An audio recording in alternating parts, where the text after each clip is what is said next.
चला आज नवरोबाला मस्त प्रपोज करूया. पण वर्षांपूर्वीच्या जुन्या नात्यात आता कोण प्रपोज करणार? हाय, मी Vidya and welcome to second episode of लग्नानंतरचा व्हॅलेंटाईन वीक सिरीज.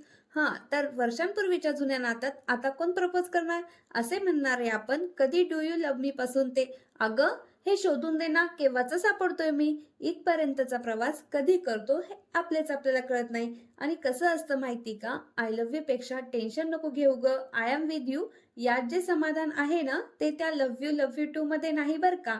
तसं हे ऐकणे म्हणणे असावे नात्यात, पण त्याऐवजी डोंट वरी मी आहे ना हेही काय वाईट नाही का. मग आता वर्षांपूर्वीच्या नात्यात प्रपोज करण्यापेक्षा हे जे दोन प्रपोजल आहेत ना तेच छान सक्सेसफुल बनवायचे हे मी ठरवलं. आणि ऐकताय ना, आय लव्ह यू पासून ते I am always with you इथपर्यंतचा प्रवास आम्ही केलाय असं आता म्हणायला काहीच हरकत नाही बरं का. आणि हो, तुमचं काय, तुम्ही केलाय का हा पूर्ण प्रवास? ते तर नक्कीच कमेंटमध्ये कळवा. चला तर मग भेटूया नेक्स्ट एपिसोडमध्ये. तोपर्यंत स्टे ट्यून टू लग्नानंतरचा व्हॅलेंटाईन वीक. Bye bye.